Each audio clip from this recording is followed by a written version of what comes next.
It all started in elementary school. Nope, not in kindergarten. This Mary Jane here did not know a word of English. I was 7 in my second year of elementary school when we started to have 1 hour English class per week. This is when I learned the English alphabet. A, B, C, D, E, F, G, H, I, J, K, L, M, N, O, P, Q, R, S, T, U, V, W, X, Y, and Z. Here I learned how to say how are you, my name is Maria. I learned to count in English. 1, 2, 3, 4, 5, 6. Then we learn how to put together a sentence. Subject, verb, object. We learn pronouns, I, you, she, me, we, us. The verb to be, to have, the main verbs in general. There is, there are, preposition of time, preposition of place. The pen is on the table. The pen is under the table. The cat is between the pen and the table. This all continued in middle school, which is between 11 and 14 years old in Italy. The lessons were themed and followed the structure of the textbook. So each lesson would be something like i nomi della frutta in inglese, come dire c'era una volta, come si forma il passato dei verbi regolari, l'articolo indeterminativo, A lemon and apple. gli aggettivi dimostrativi, this, that, this, those, gli aggettivi possessivi, his, her, its, our. I remember in middle school, we might have been 12, this native English speaker came to our class to do English conversation. He was a 20-year-old, long-haired, huge Australian rugby player who came to play the season with the rugby team of Udinese and probably thought about making some side money. At this point, most of the English tests we were doing were written. They were things like fill out the blank and rearrange this group of words to form a correct sentence. We would sometimes read out loud from the textbooks in the class, but we would really never speak English. So I don't remember speaking English with this guy that day. At this point, all we could say was really, Hello, how are you? My name is Francesca. What's your name? I don't think we could understand him either. In fact, I was never taught English pronunciation in school. Neither was it taught to my English teachers. Almost all the English we would hear was from an Italian adult who had been probably once in an English-speaking country. But let's go on with high school, which is more interesting. In Italy, high school is from 14 to 19 years old. Here my English teacher was a very strict and rigid, freelance, mature lady in love with the British culture and literature. In fact, she also had a good British pronunciation herself. The problem is that she never thought about teaching it to us. At this point, we had 2 or 3 hours per week of English lessons, and they were taught in Italian.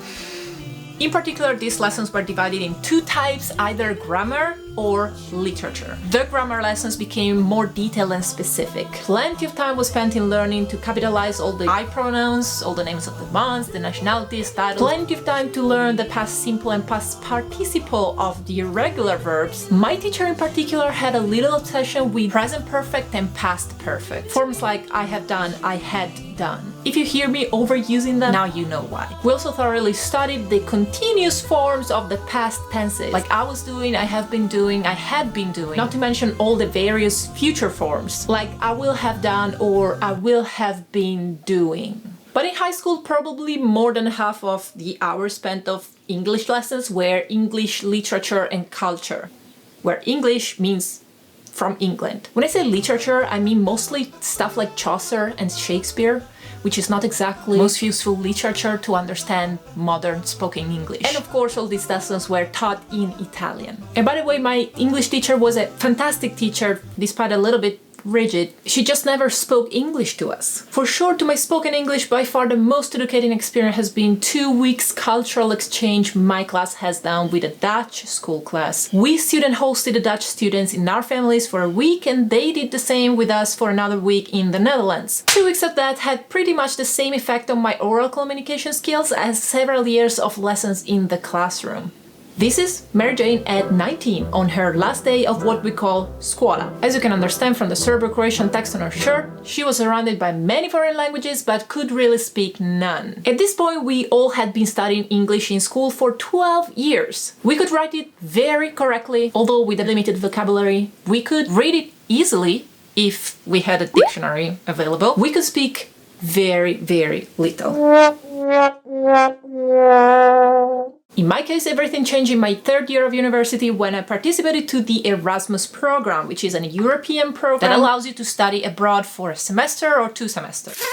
So I ended up living in Germany for a year. During this year, I very much focused on learning German, but if you're a student abroad, you are in contact with other foreign students, so you will end up speaking English anyways. After this experience, I started traveling pretty often. I also had international friends, so I started using English on a regular basis. After I finished university, I also discovered YouTube, and I started watching YouTube both in Italian, but especially in English. And this is really where my understanding of English skyrocketed.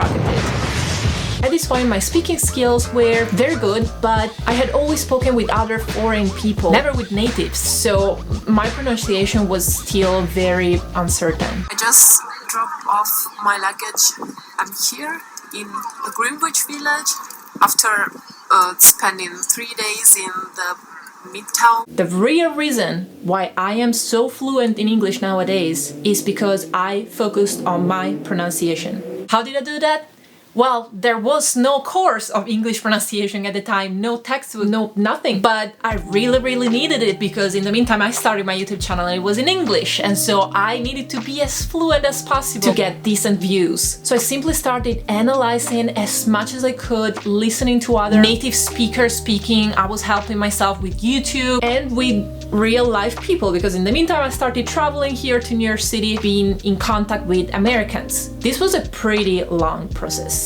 And really it's all documented on my channel because my channel is turning 4 years this month, and you can really see from my first video to the other ones till the last ones how my spoken English developed. This is why I then proceeded to create my English pronunciation course for Italians, because the pronunciation is such a crucial part of a language, and in Italy nobody really teaches this to us. So I basically collected all my knowledge that I learned in years of analyzing native speakers and condensed it into a video course that I then put on sale on my website. I do not do sponsorships on this channel, but I do promote my products. So this is my product that if you're Italian, you want to improve your English, you can buy directly on my website. My journey to become fluent in English, starting from a normal Italian public school education, has been very long, but for sure it could have been way shorter if only someone taught me a little bit of pronunciation.